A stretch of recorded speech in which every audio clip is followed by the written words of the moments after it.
The Duke asked the same question of every woman who came before him, and Prudence Marlowe, kneeling at the hearth with a basket of mending balanced on her knee, had heard it asked 11 times before she ever thought to answer it herself. She did not know, threading her needle by the light of the long windows, that her own voice was about to end a fraud 2 years in the writing. She only knew that the silk was puckering under her fingers, and that the young lady presently seated on the good chair had gone the color of scalded milk.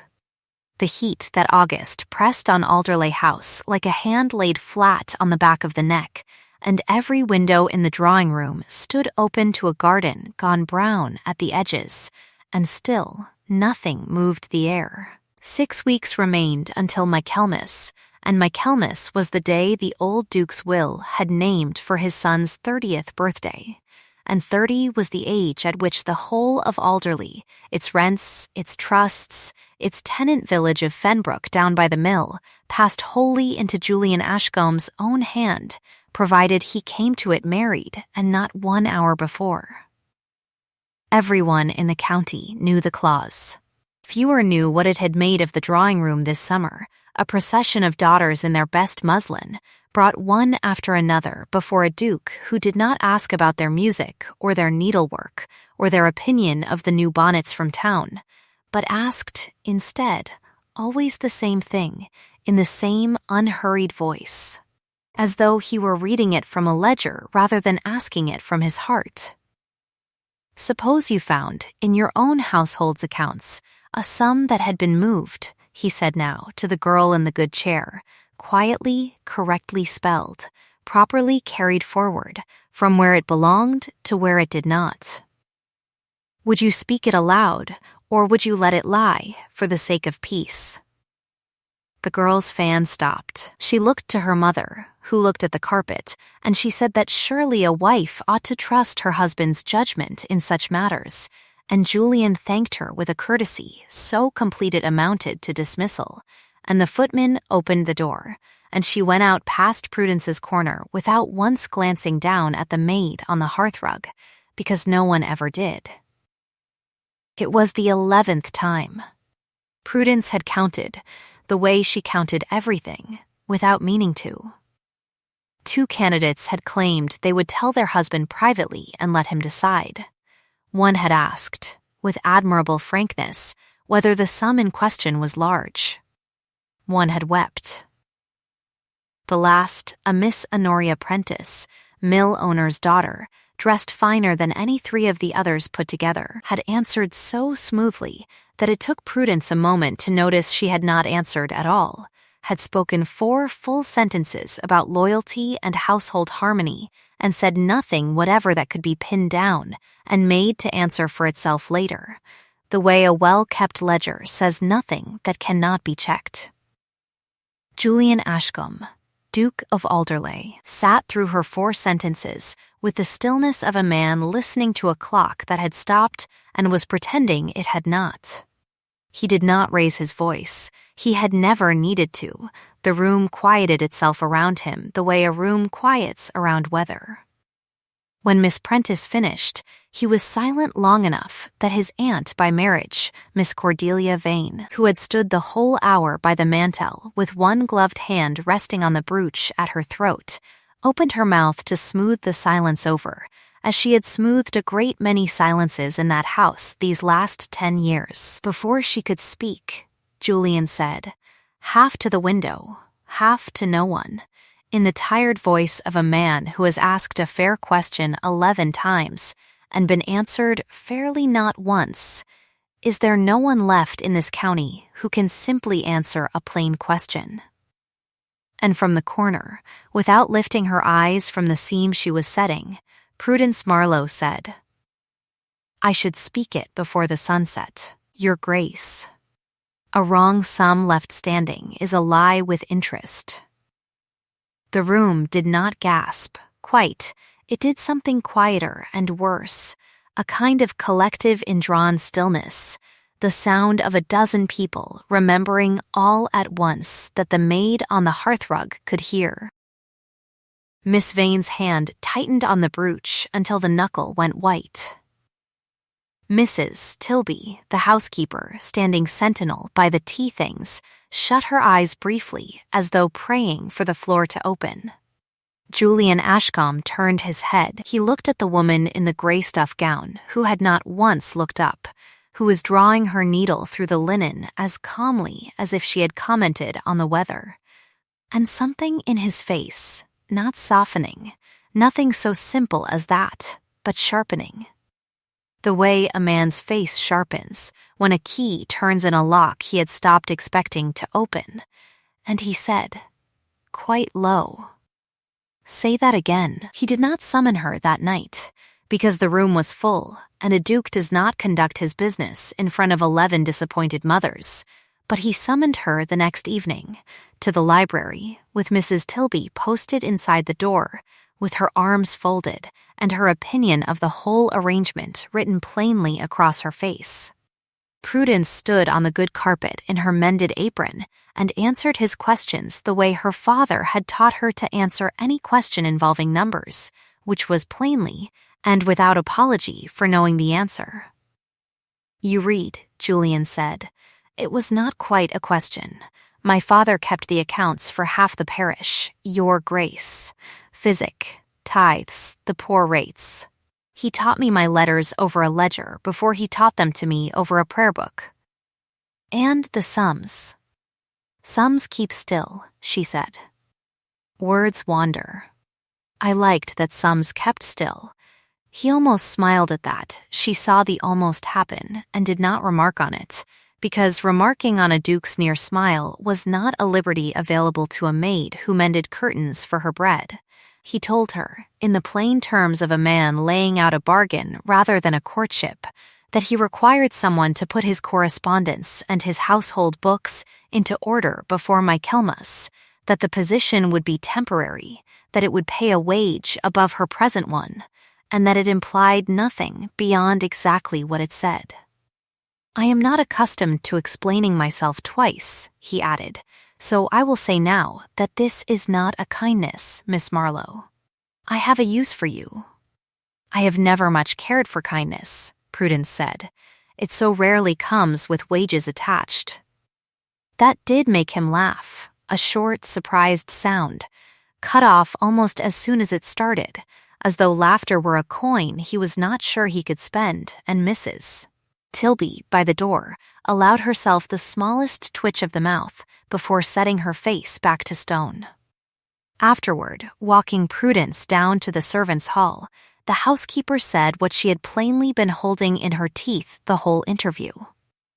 "You want to mind yourself, girl. 10 years I have watched Miss Vane run this house on a shoestring and a smile, and 10 years I have watched her smile widen every time somebody forgets she is only a cousin and not the mistress of it.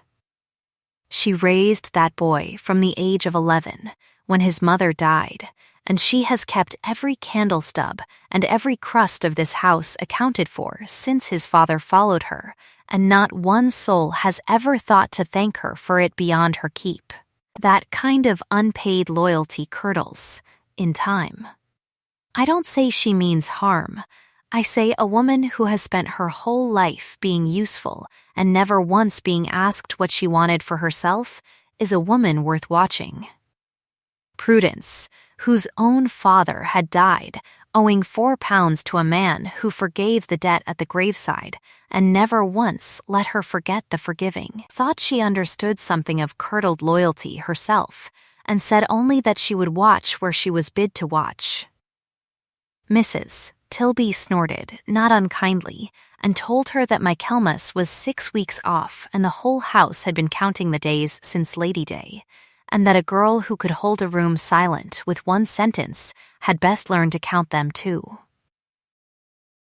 Cordelia Vane found her 3 days later in the still room, sorting lavender for the linen presses, and stood in the doorway long enough that Prudence knew she had been watched before she was addressed.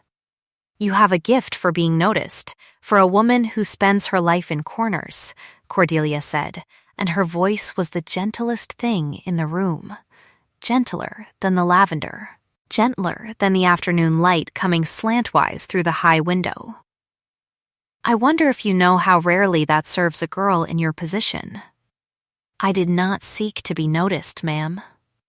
"No," Cordelia agreed, coming further into the room, touching the dried stems with one careful finger as though counting them without appearing to count. "I don't suppose you did. It happens to some women anyway.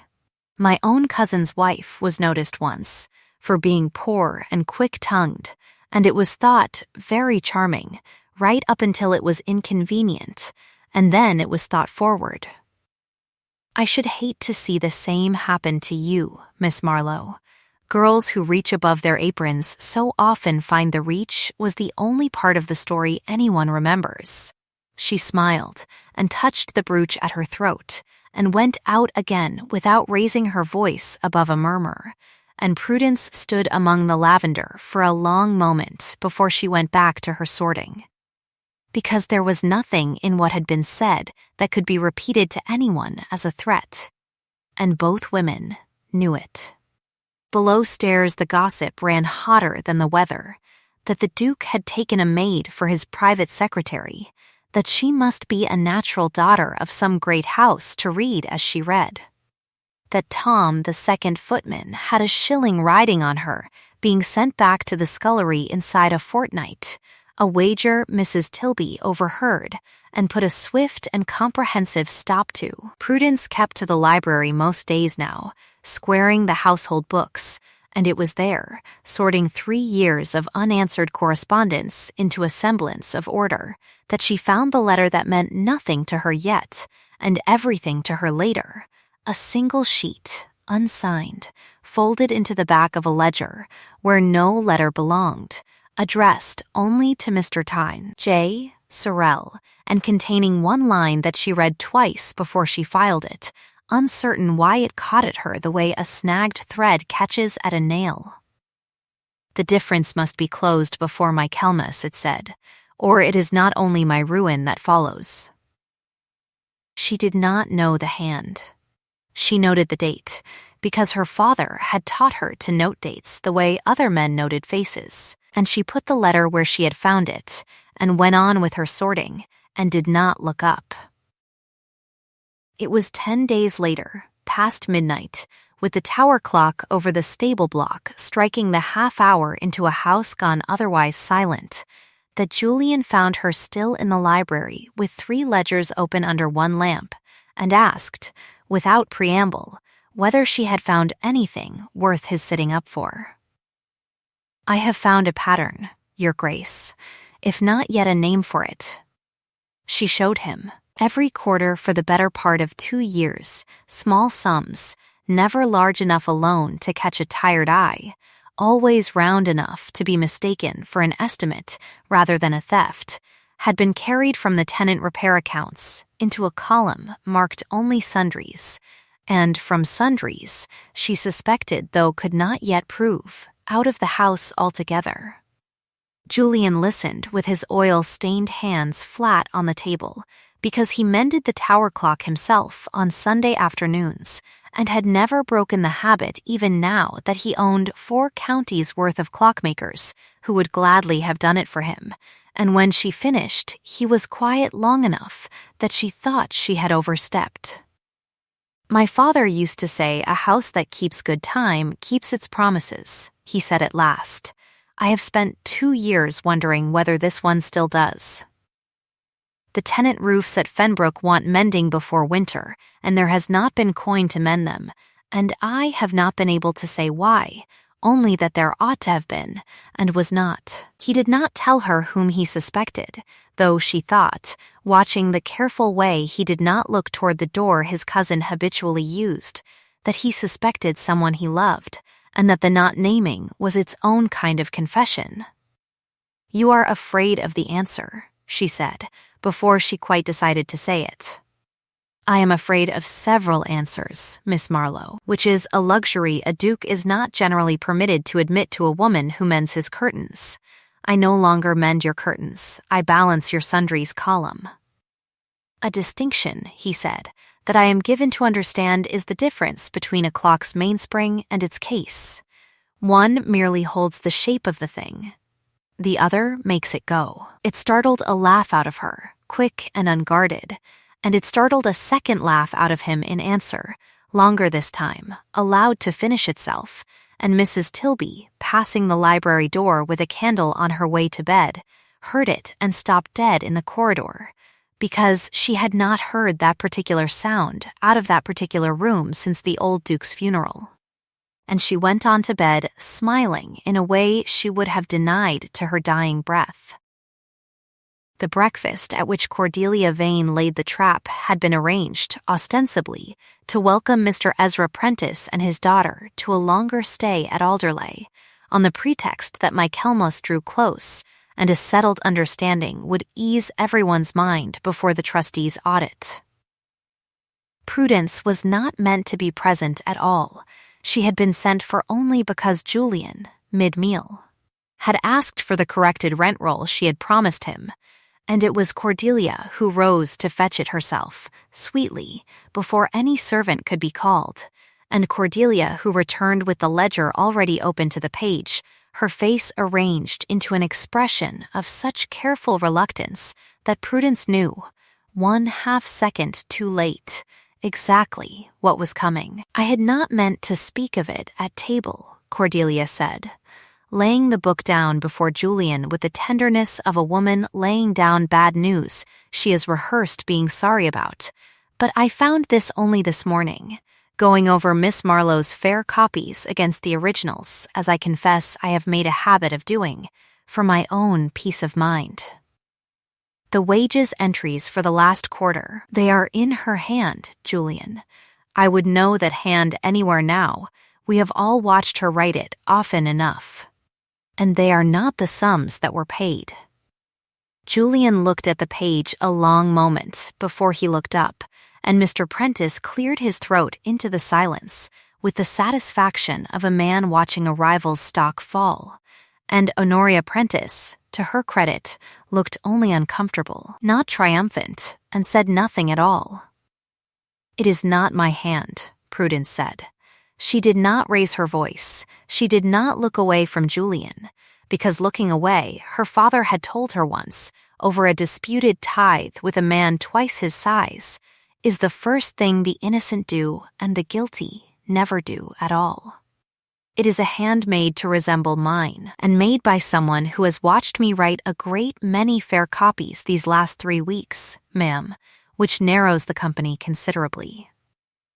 Cordelia's face did not move, which was itself a kind of answer, though no one at that table but Prudence seemed to read it as one. Julian did not dismiss her that morning, but by evening the trustees had been informed, as they were required to be informed of any irregularity touching the accounts before Michaelmas, and a duke 6 weeks from his own coming of age could not be seen to shield a servant under formal suspicion, whatever he privately believed, and so Prudence was told, gently and with visible pain on his part, that she must keep to the east wing and away from the books until the matter was settled. It was Cordelia who came to her that same night, alone, with an offer wrapped in the softest voice in the house. "I have spoken to Josiah Sorrel," she said, meaning the family's solicitor, "and I believe, if you were to leave quietly tomorrow, before the trustees make it official, the whole matter could be allowed to lapse. A reference, a small sum for your trouble, and no more said by anyone. Julian need never be troubled with the particulars. You could go home to whatever family you have left and begin again somewhere the story has not traveled. I have no family left to go home to, ma'am, and no wish to begin again as a thief, whatever the wages attached. Pride is a costly thing for a woman in your position. So is a false confession," Prudence said, "and I find I cannot afford that one either." Cordelia studied her a moment in the candlelight, the brooch at her throat catching the flame and giving it back, and said, at last, in a voice gone thin with something that was not quite anger, "Then you will have exactly what pride generally purchases, Miss Marlowe, and no more," and went out, and did not raise her voice, and closed the door with great gentleness behind her, which was somehow worse than a slam. Prudence left Alderley 2 mornings later, dismissed pending the trustee's inquiry, with a small bundle and her father's daybook, the one thing she had carried into service, and out of it again, its brass corners worn smooth by 3 years of her own thumb and 20 before that of his. She went to Mrs. Tilby's widowed sister in the village, and sat up the first night with the daybook open on her knee, not for comfort exactly, though it was that too, but because her hands wanted work, and there was no linen left to mend. It was turning the old pages, her father's careful figures marching down them in the hand he had taught her to copy, that she saw what she had been too frightened and too tired to see at the breakfast table, that the forged wages entry, clever as it was, formed its 8s closed at the top. The old way, the way a woman schooled 30 years ago would form them without thinking, and not the open. Looping way the charity school had taught every girl of Prudence's own generation, herself included. It was a small thing. It was also, she thought, turning it over, exactly the kind of small thing a wrong sum always was. At the bottom of it, a single closed loop where an open one should be. A lie with its own signature. She remembered the letter then, the one filed at the back of the ledger. The difference must be closed before Michaelmas, and understood all at once whose hand had written both. She sent word by Tom the footman, who had lost his shilling wager and gained in its place a fierce and unlooked-for loyalty to the woman who had cost him it fairly. But Tom returned near dusk with his cap in his hands and worse news than she had braced for, that Mr. Prentice had pressed hard that very afternoon for the betrothal to be settled at once, before Michaelmas rather than at it, citing the scandal of the wages affair as reason enough to close ranks and steady the house with a proper match, and that papers were being drawn that very evening for signing at first light. Prudence sat a long time after Tom had gone, the daybook open on her knee, the closed loop of that single false 8 staring up at her like an eye, and did not know, sitting there in a borrowed chair in a village 2 miles from the only proof that mattered, whether she would reach Alderley before the ink dried on a match that would put the truth forever out of anyone's reach to ask for. She did not wait for morning. She walked the 2 miles in the dark with the daybook under her arm, and Tom half running to keep pace beside her with a lantern he had stolen from the stable, and it was Mrs.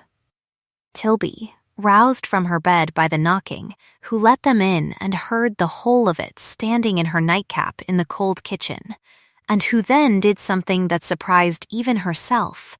She went to the dresser drawer where she kept her keys and her prayer book, and from beneath both drew out a half-burned scrap of paper, its edges black and curling, that she had rescued from the library grate 6 weeks before on the unremarkable grounds that burning good foolscap seemed to her a waste, whoever had thrown it there. "I did not know what it was," she admitted, smoothing it flat on the table, only that it was queer, a fine hand burning good paper at midnight, and queerness is a housekeeper's business, same as dust. The scrap, held to the candle, showed enough of a column of figures and enough of a signature half consumed to match, unmistakably, both the closed-loop 8s and the letter Prudence had filed weeks before, and never forgotten.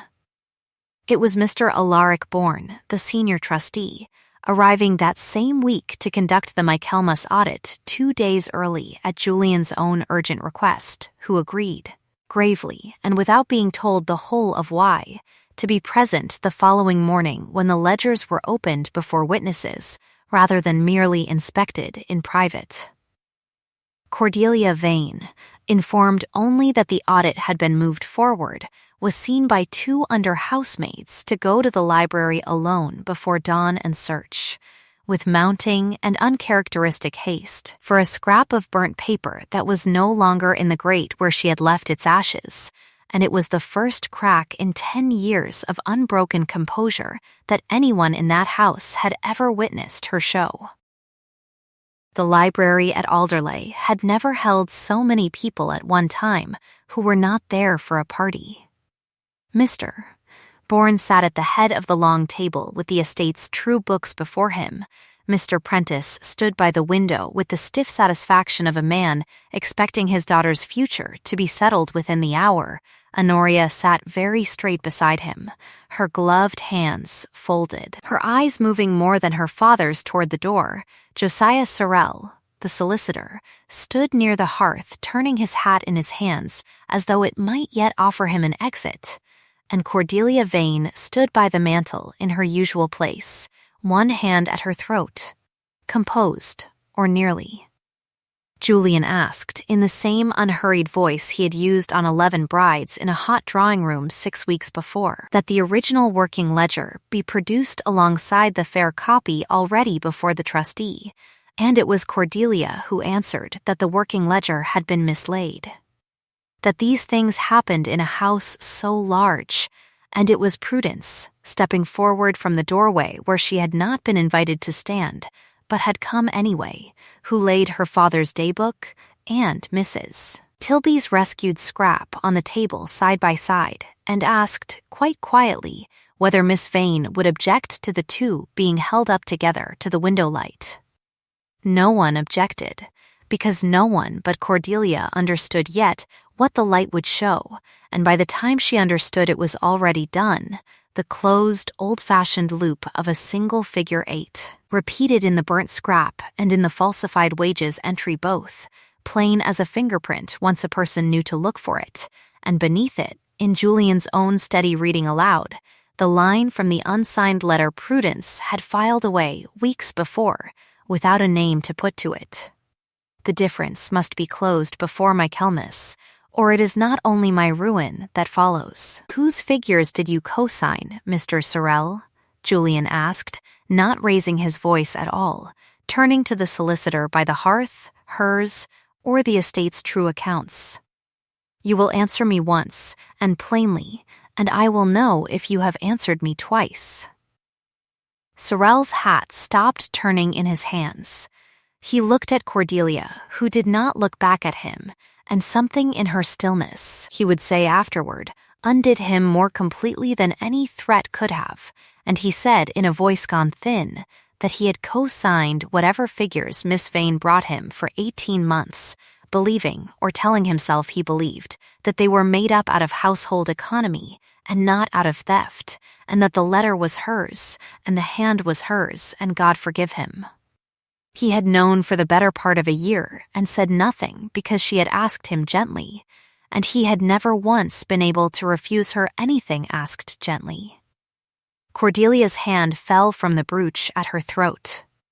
For the first time in 10 years that any servant in that room could remember, her face did something other than compose itself. Your father promised me this house once, she said to Julian, and her voice had lost every ounce of its careful softness, gone instead bare and young and furious. Not this house as steward, Julian. This house as mistress of it. When we were 25 and neither of us yet buried under duty and rank, and then he married elsewhere for the connection his father wanted, and I stayed because staying was the only way left to me to keep any part of what had been promised. I have run this house for a quarter of my life without a wage worth naming, and without a name of my own on a single deed in it, and when I understood that you would marry, and I would be turned out with nothing to show for any of it, I began, God help me, to make certain I would not be turned out with nothing. She touched the brooch again, involuntarily, and Julian, watching her hand move, understood at last where it had come from, and something in his face changed too. Not forgiveness exactly, but the recognition of an old grief he had not known he was living beside. He did not raise his voice, even then. You will have your annuity, he said, the same as any dependent of this house is owed, and a cottage at Aldercombe, far enough that the county's memory can grow kind again in time, and Mr. Bourne will see that no charge is ever brought, not for your sake, cousin, but because Fenbrook has roofs enough to mend this winter without a trial hanging over this family's name to slow the mending. That is not mercy to you. I want that understood. It is mercy to everyone this would otherwise cost twice over. Honoria Prentice rose then, of her own accord, and said, into the silence that followed, that she had suspected for some weeks that her father's eagerness for the match had a color to it she did not like the look of, and that she would not, whatever her father's arithmetic required of her, marry into a scandal she had helped conceal even by her silence, and Mr. Prentice's stiff satisfaction curdled visibly on his face. And nobody in that room was sorry to see it go. It was 3 weeks later, in a garden gone gold instead of brown, with the tower clock striking 4 and a wren going busily on about its business in the hedge as though nothing in the world had changed, that Julian found Prudence exactly where he had first troubled to look for her, in a kind of corner, though this one was a garden bench rather than a hearthrug. With mending in her lap out of old habit more than necessity now. I owe you a question I never properly finished asking, he said. I believe I asked it of 11 women in a hot room and got 11 answers that told me nothing and one that told me everything, and I never did think to ask the woman who answered it what she wanted for herself, only what use I had for her. You are asking it now. I am asking it now. Marry me, Prudence, not because Michaelmas presses, and not because it would settle any account this house or its trustees are owed. Marry me because you wish it. It is the only reason I will take. She set down her needle, and for the first time in the whole of this story, in the drawing room and the library and the still room and the garden alike, Prudence Marlowe looked up. It undid him rather more than the tribunal had, that plain small thing, her eyes coming up to meet his without a stitch left unfinished between them, and he would say afterward, though only to her, that he had proposed to a great many silences in his life, and never once, until that one, been properly answered. The wedding, when it came, in the first cool week of true autumn, was small enough to fit the front pews of the Fenbrook church, with room to spare, in deliberate and pointed contrast to a summer of crowded drawing rooms and paraded brides, and Mrs. Tilby wept without shame through the whole of it, and jangled her keys throughout as though the sound steadied her, and swore afterward it was only the incense. Josiah Sorrel was dismissed from the estate's service, but not prosecuted, on the trustee's mercy and Julian's word, and took a junior clerkship in a smaller town where gentleness, he had learned rather late, was no substitute for a spine. Honoria Prentice went home to her father's counting-house, and, within the year, was keeping his books herself, honestly, and rather better than he had ever kept them, and had no more use for Michaelmas deadlines that were not her own.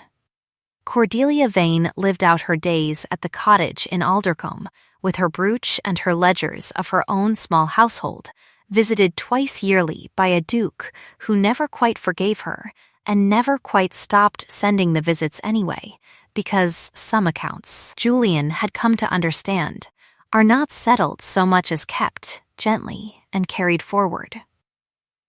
A year turned. In the same drawing room at Alderley, its doors again thrown open against a late summer that pressed like a hand, a new gathering assembled, not brides this time, but a shy niece of Mr. Bourne's come to be presented to society, fussed over by her mother, while a young upstairs maid knelt at the hearth mending a torn flounce and trying, as girls in corners always try, to take up as little of the room as possible. It was the Duchess of Alderley, crossing the room with her hand resting easy in her husband's arm, who stopped and turned and asked the maid outright what she made of the flounce, and whether she thought it worth the mending or better cut away entire, and the girl, startled into honesty, answered plainly, and well, without once being asked twice. Prudence smiled at her, the particular smile of a woman remembering exactly what it costs to be seen for the first time. And the girl, encouraged, looked up from her work to answer the next question too, and this time, the whole room turned to listen. If this story warmed you the way a mended seam warms a worn coat, worth more for the care than the cloth, then stay a while longer here by the fire with me. The kettle's on, the chair across from mine is empty, and I would love nothing more than to hear, in the comments below, which line stayed with you longest, the wrong sum with interest, or the woman who finally looked up. Stay a while, keep your seat by this hearth for the next story, and subscribe if you'd like a place kept warm here regularly. Sleep well tonight, and be a little kinder than you must to the quiet ones mending in the corner of your own life. They are very often keeping better accounts of the world than anyone has thought to ask them for.